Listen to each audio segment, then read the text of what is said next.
Ketemu lagi di Sport Mania.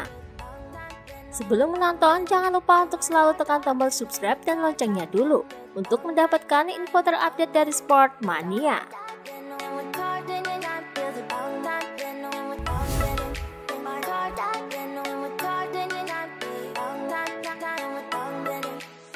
Dikutip dari laman Crash, tim Aprilia akhirnya mengungkapkan livery motor baru mereka untuk MotoGP musim 2022.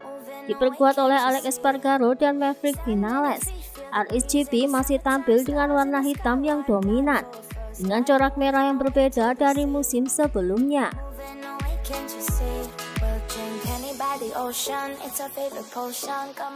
Saya tidak sabar untuk kembali ke track dengan tim saya. Setelah bertahun-tahun bersama, mereka tidak lagi hanya match dan tes. Mereka benar-benar bagian dari keluarga saya. Dan dari sudut pandang itu, liburan musim dingin selalu terasa terlalu lama. Sejak saat pertama saya di tim ini, saya menyadari bahwa saya telah dipilih untuk suatu tujuan membawa Aprilia ke puncak MotoGP modern. Ini adalah tujuan yang sedang kami upayakan. Saya tidak berpikir itu adil untuk membuat prediksi. Saya lebih suka berfokus pada pekerjaan yang ada dan persiapan karena saya percaya bahwa hasil adalah konsekuensi langsung dari upaya kita.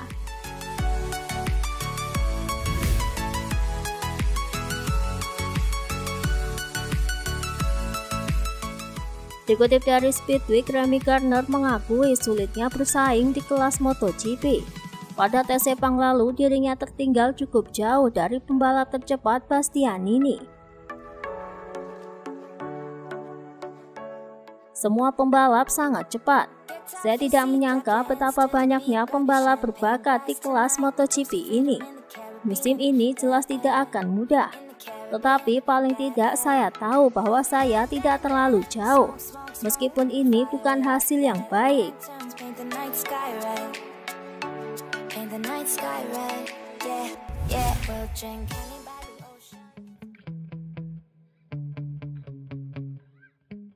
PT Astra Honda Motor mendukung tim balap Repsol Honda Team pada gelaran balap dunia MotoGP dengan menghadirkan all new Honda Vario 160 berdesain spesial, yaitu Repsol Honda Team livery sebagai kendaraan pedok pada seri tes pramusim Mandalika, yang diantaranya menggunakan motor nomor 93 untuk sang juara dunia 8 kali Marc Marquez dan nomor 44 untuk rekan satu timnya Pol Espargaro.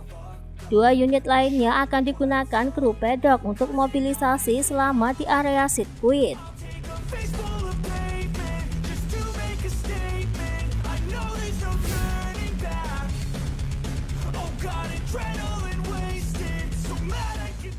Francisco Bagnaia akan melakukan tanda tangan perpanjangan kontrak dengan Ducati hingga tahun 2024 yang akan dilakukan sebelum seri awal MotoGP 2022 di Losail, Qatar 6 Maret mendatang.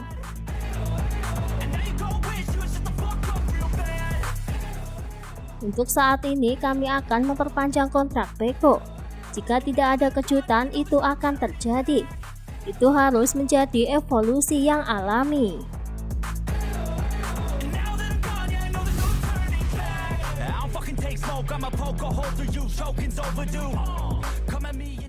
Dikutip dari Speedweek, Enea Bastianini berhasil mencuri perhatian selama tes pramusim MotoGP di Sepang lalu.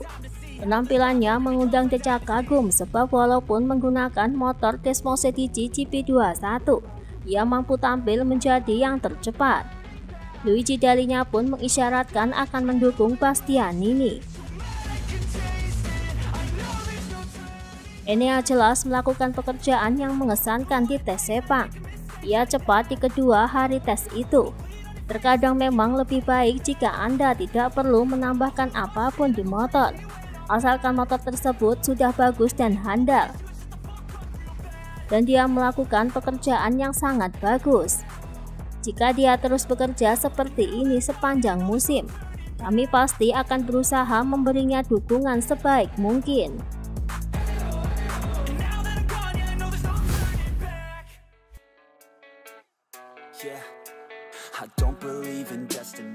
Karena sirkuit masih baru, sebagian besar tim-tim MotoGP otomatis hanya bisa mengandalkan informasi dan data dari Race Direction. Namun hal itu tidak berlaku bagi Yamaha. Yamaha menjadi salah satu tim yang diuntungkan karena memiliki data dari tim WSBK mereka tentang sirkuit Mandalika jelang tes pramusim MotoGP 2022 kedua.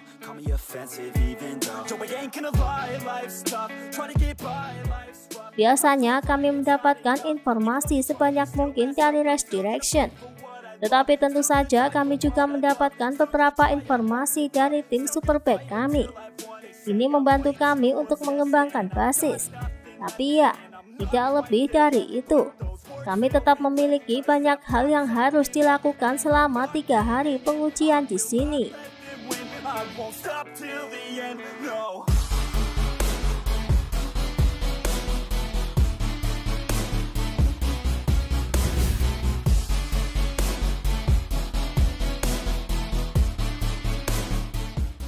Dikutip dari Motorsport, Shinichi Sahara mengklaim Suzuki tak butuh tim satelit di MotoGP, karena menurutnya hal itu tidaklah penting. Ia juga sedikit memandang remeh tentang keberadaan tim satelit dengan menyebut bahwa tim satelit hanya menjadi tim penjajakan untuk pembalap muda yang pengalamannya masih minim.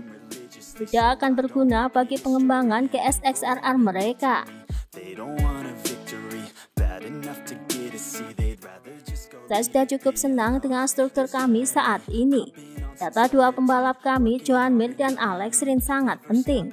Kami bisa membandingkan data dari keduanya dengan sangat baik dan bisa menjadi referensi satu sama lain. Itu sudah cukup. Tim satelit memang sangat membantu. Tapi ya, tetap tergantung pada filosofi tim itu sendiri.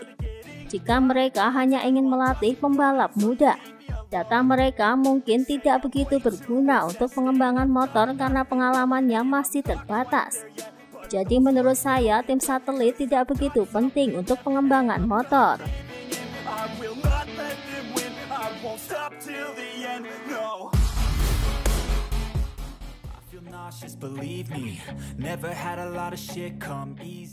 Dikutip dari Motorsport, Andrea Dovizioso membeberkan kelemahan motor WRC M1 usai tampil di tes pramusim MotoGP 2022 Sepang yang membuatnya gagal melaju kencang.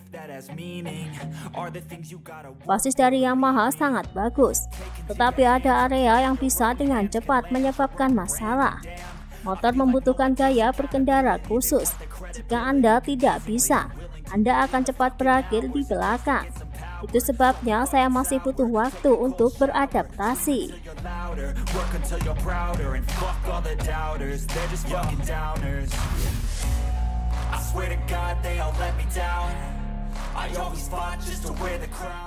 Dikutip dari Tuttomotori.web beberapa waktu yang lalu, Luigi Dall'Igna telah membuat modifikasi lebih lanjut pada perangkat whole shot yang memungkinkan bagian depan dan belakang motor diturunkan saat keluar dari tikungan. Hal itu pun menciptakan perbincangan ramai di sekitar pedok MotoGP, tak terkecuali Alex Espargaro. Alex adalah salah satu yang menentang perangkat baru ini. Ia mengatakan hal itu dapat membahayakan keselamatan pembalap yang mengalami gangguan saat mengoperasikannya. Saya tidak suka perangkat ini, karena fokus kami terpecah menjadi tak hanya sekedar berkendara.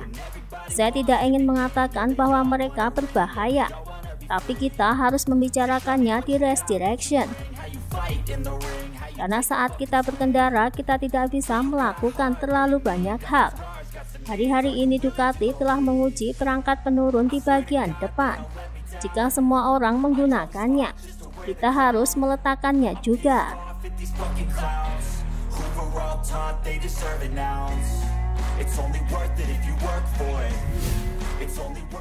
Itulah tadi beberapa informasi dunia MotoGP yang bisa kami sajikan.